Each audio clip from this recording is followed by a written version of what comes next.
नमस्कार दोस्तों। जैसे हम बात कर रहे थे कीट साक्षरता की, जहर मुक्त पंजाब मुहिम की, जो डॉक्टर सुरेंद्र दलाल कीट साक्षरता मिशन के अधीन चलाई जा रही है। तो किसान जो है अभी कीटों से डरते हैं कि कीट आएंगे, फसल का नुकसान कर जाएंगे। ये एक सरसों का पौधा है, तो ये काफ़ी 30-40 दिन का हो गया था जब किसान के खेत से मैं कुछ पौधे लेके आया था। देसी गोभी सरसों है ये। तो अभी इस पे खूब जो है चेपा आया पड़ा है। तो इसको देखते ही किसान तो एकदम घबरा जाएगा। दरअसल यहाँ सब्जियाँ लगी होती हैं बगीची में, तो पानी लगता रहता है, तो ज़्यादा पानी लगेगा तो ये दिक्कत आती है। तो खेत में अगर कीट आ भी गया है तो चेपा जो है वो रस चूसेगा।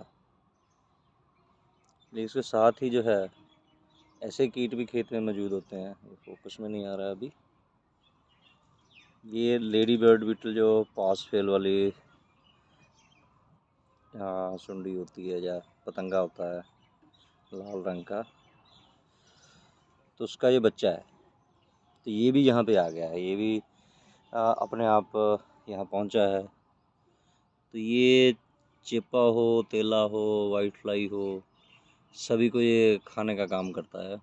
इसका कुदरती कीटनाशी है ये।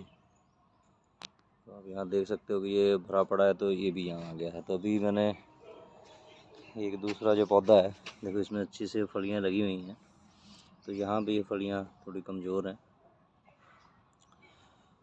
तो ये इसका इफ़ेक्ट जो है वो हो सकता है, लेकिन कितना इफ़ेक्ट है ये देखना है। तो यहाँ पे भी आप देख सकते हैं कि एक छोटा सा ग्रब जो है लेडी बर्ड बीटल का, तो यहाँ बड़ा हो रहा है। और ये बैंगन के पौधे पे खूब लगे हुए थे, तो मैंने उठा के पत्ते पे डाल के यहाँ पे लगा दिए। तो अभी देखेंगे इसका क्या असर होता है। तो सरसों पे, गोभी सभी जगह पे जो चेपा है अभी आ रहा है। अभी तेला धीरे धीरे आना शुरू होगा। बैंगन पे आया था, लेकिन लेडी बीटल के आने के बाद वो गायब हो गया।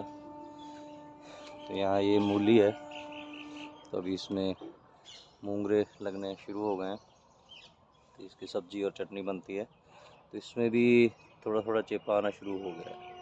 तो यहाँ पे भी देखिए आप कि ये पूरा लगभग बन चुका है इसका बच्चा, जो लेडी बर्ड बीटल का है।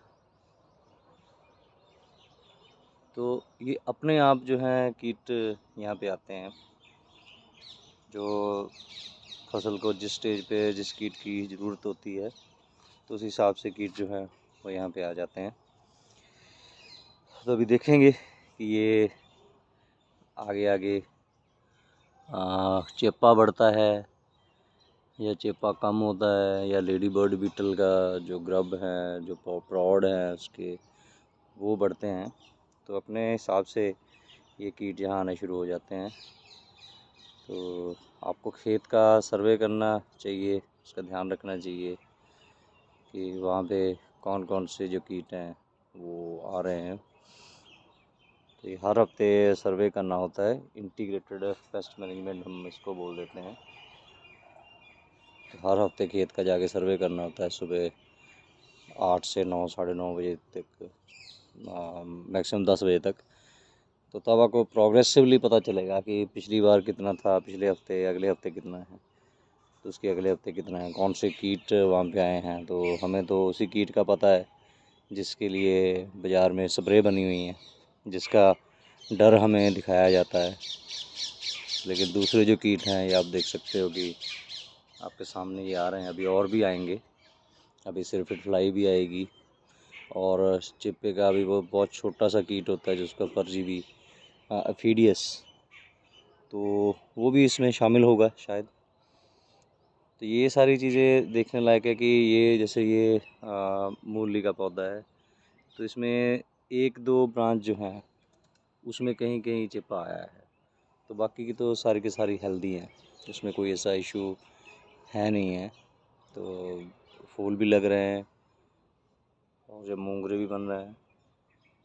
तो कितना नुकसान हो रहा है उस सब का जायज़ा लेना ज़रूरी है, तभी कीटों की जो है जानकारी समझ में आएगी। तो पूरे खेत पे नहीं करना है, थोड़ा सा हिस्सा जो है वो छोड़ के देखिए उसमें क्या रहता है। और कई बार जो है मौसम गड़बड़ हो जाता है, उसकी वजह से भी जैसे मैंने आपको बताया था कि अभी यहाँ भी जैसे अभी सब्जियाँ लगाई हैं, भिंडियाँ लगाई हैं, तो इसको पानी लगाना पड़ेगा। अब इसको मूली को जो मूंग रहे हैं उसको पानी नहीं है, हमने गैप भी यहाँ पे छोड़ा है। तो ये सारी मैनेजमेंट जो है वो भी हमें देखनी पड़ेगी। जो कीटनाशक है वो हर चीज़ का हल नहीं है। हम प्रैक्टिस जो कर रहे हैं, हमें उस अपनी प्रैक्टिस का भी ध्यान रखना पड़ेगा कि क्या क्या प्रैक्टिस हम कर रहे हैं। तो कारण कोई और हो जाता है और कीट जो है वो मौके का चोर बन जाता है कि वो कीट ही है जिसकी वजह से ये सारा कुछ हुआ है। तो अभी हाँ और भी सुंडियाँ आ रही हैं, तो इनका भी मौसम है। तो ये पौधा ही बुला रहा है और ये सब पूरा लेटा हुआ है पौधा। तो ये हमें सब कुछ समझना पड़ेगा कि ये कीट कब आ रहे हैं, क्यों आ रहे हैं, इनके आने के बाद क्या क्या हो रहा है और इन कीटों को क्या हो रहा है। तो जैसे डॉक्टर दलाल ने बताया था कि कीट का पौधे से रिश्ता, कीट का किसान से रिश्ता और फसल का किसान से रिश्ता, ये 3 रिश्ते जो है वो हमें समझने पड़ेंगे। तभी जो है किसान जो है ये ज़हरों से छुटकारा पा सकता है, अपने फालतू के खर्चे कम कर सकता है और अपनी कमाई जो है वो बढ़ा सकता है, बदनामी से बच सकता है। तो आपको खेत में लगातार सर्वे करते रहना चाहिए और देखिए कौन कौन सी फसल पे क्या क्या कीट आ रहे हैं और उनको नोट कीजिए। अपने अफसर जो हैं, साइंटिस्ट हैं, उनसे बात कीजिए कि ये कीट आया है, बजाय कि आप सीधा दुकान पे भागिए कि कीट आ गया है और मुझे स्प्रे चाहिए। तो आपका नुकसान ही होगा अगर आप ऐसी सोच अपनाएंगे तो। धन्यवाद।